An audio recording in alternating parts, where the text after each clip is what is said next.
start off with an essay that I wrote when I was in 8th grade.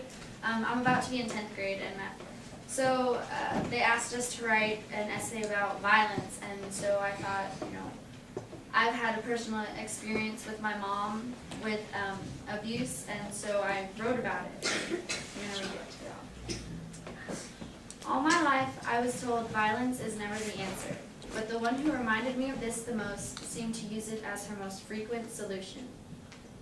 As I sat and waited outside room 310 in the hallway at the Harris County Courthouse, I began to wonder.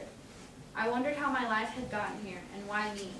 I looked up at my sister and saw that her mind was elsewhere by the way she stared blankly at the worn-out tile floor that looked as if many people before us had been in this exact situation, wondering, why them?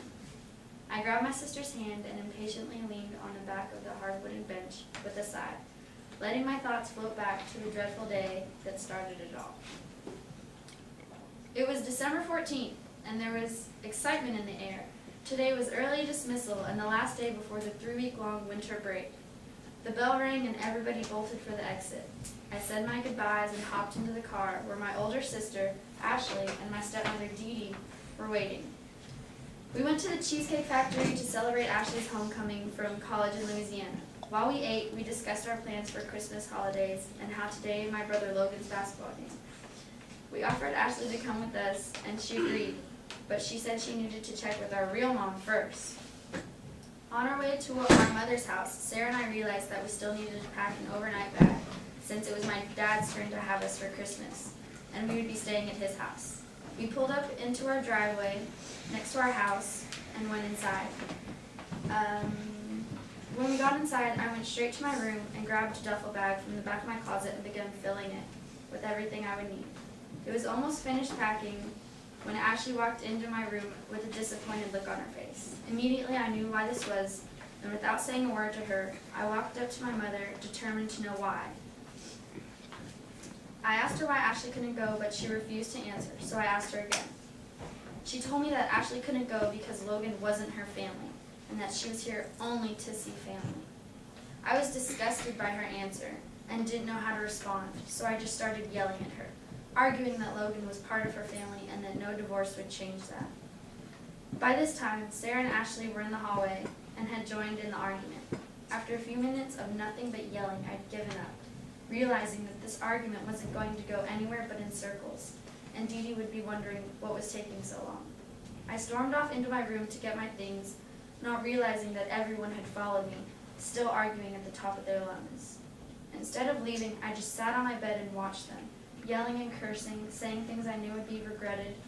Ashley also realized that she wasn't going to win this one and left to go get her purse from Dee Dee's car. I finally had enough and decided to make one last remark to the irrational things my mom was saying with fury, then leave. But before I could do anything, I felt a sharp pain in the back of my right shoulder that sent me flying into my dresser. I turned around to see what had hit me and saw my mother coming at me with her veins popping out of her head, her jaw clenched, and teeth bared.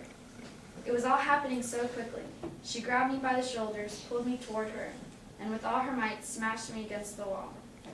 I felt the corners of the picture frame that hung on the wall digging into my skin on my back and let out a shriek that pierced through the room. My head whiplashed into the wall with a thud that seemed to shake the whole house. I never understood why Sarah had always wanted to move out, but it was at this moment that I realized it was because of the monster whose hands were wrapped tightly around my throat. Everything seemed to be moving in slow motion as I had flashbacks of the many other times my mother had what she identified as accidents, but I knew better. Like the time she accidentally punched a hole in the bathroom wall because I locked it for my privacy.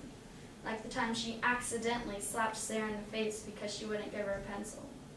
Like the time she tried to drop us off in the middle of the night in a bad part of town because Sarah didn't answer her cell phone while we were at a bar mitzvah. Or like the time she accidentally shoved Sarah into a dresser so hard it broke and began choking her, like she was doing to me. I was awakened out of my daze by a sudden squeeze of my sister's hand to mine. I opened my eyes, and a chill ran down my spine and back up as we watched my mother pass, not even bothering to take a glance at us sitting there. My father came out after her, and without a word needing to be said, I knew the results and was relieved. Me and my sister were free, given a second chance at life living with our dad.